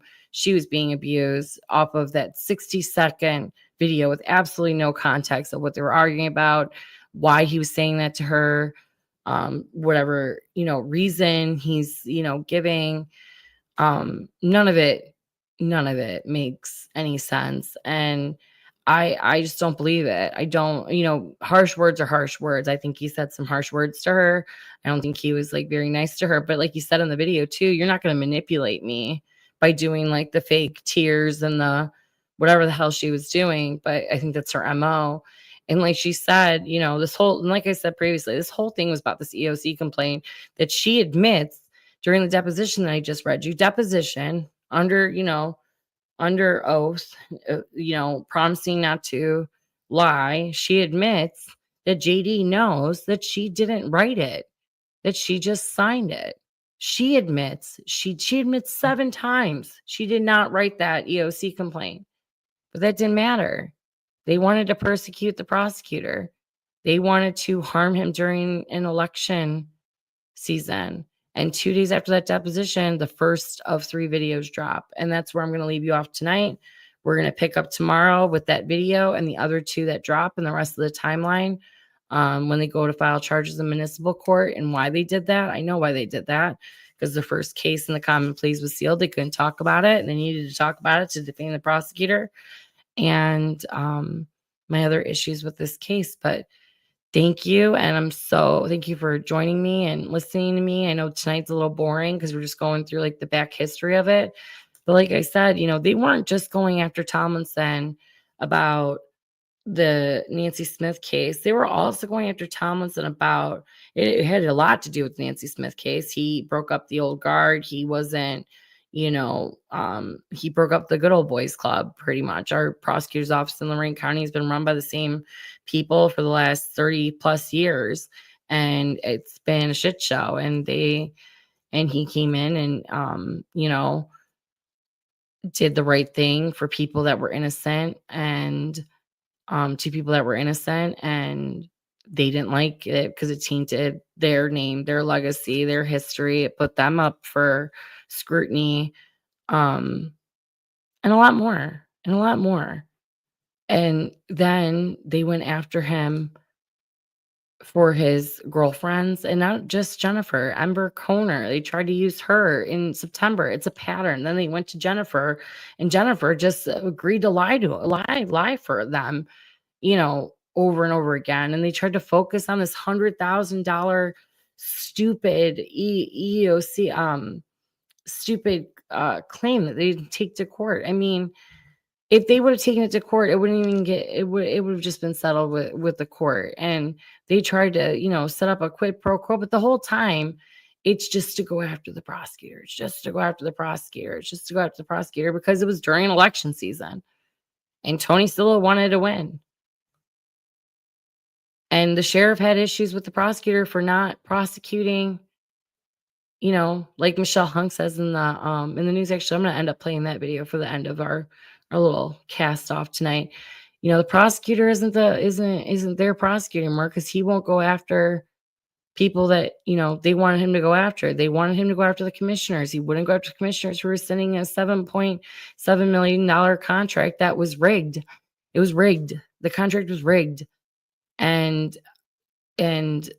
he wouldn't play ball the way that the former prosecutor's office would with certain elected officials. He wasn't letting his office be used as a political weapon, a political tool. So what happened? They started to weaponize their offices against him. And it continues to this day. He's not even in office anymore. And not only is the sheriff still investigating, not his dirty cop who's sexting victims, by the way. And I know Jennifer's not the only one he has, because I've had multiple reach out to me. By the way, Sheriff Hall, I'd look at Captain Van Zandt or Sergeant Van Zandt, whoever the heck he is, his phone.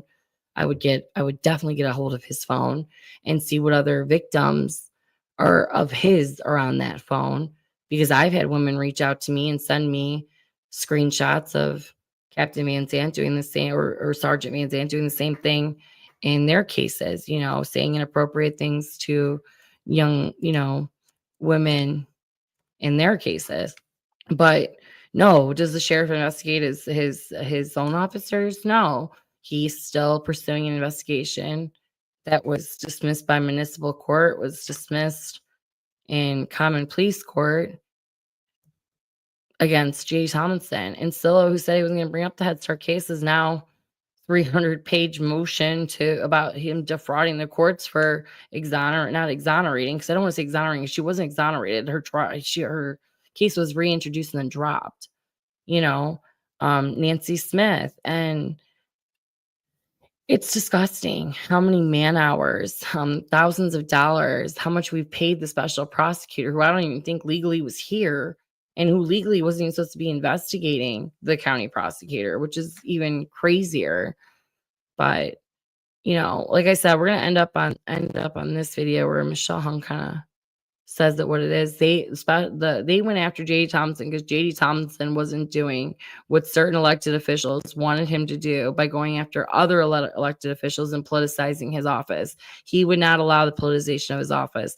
Therefore, they started weaponizing their offices against him. They started using lawfare against him and they started using his personal relationships against him.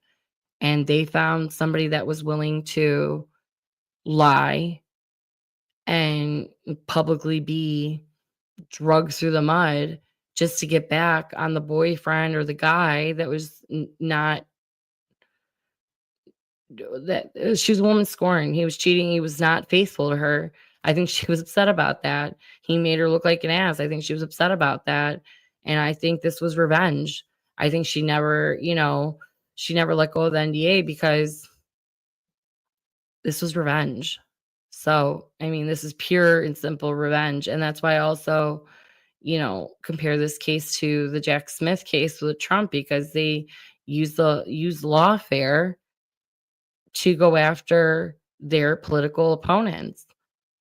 And that's exactly what they did. And he lost the election because of it. I guarantee you that's why he lost. It's because everything everywhere was about this stupid case and about him and his relationships versus, what he actually did while he was in office for others.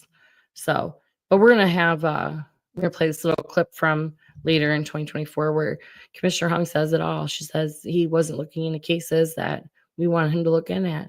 So you guys have a great night. Thank you for joining me. It was a long one, but the other half will be tomorrow. Stay focused, Lorain County.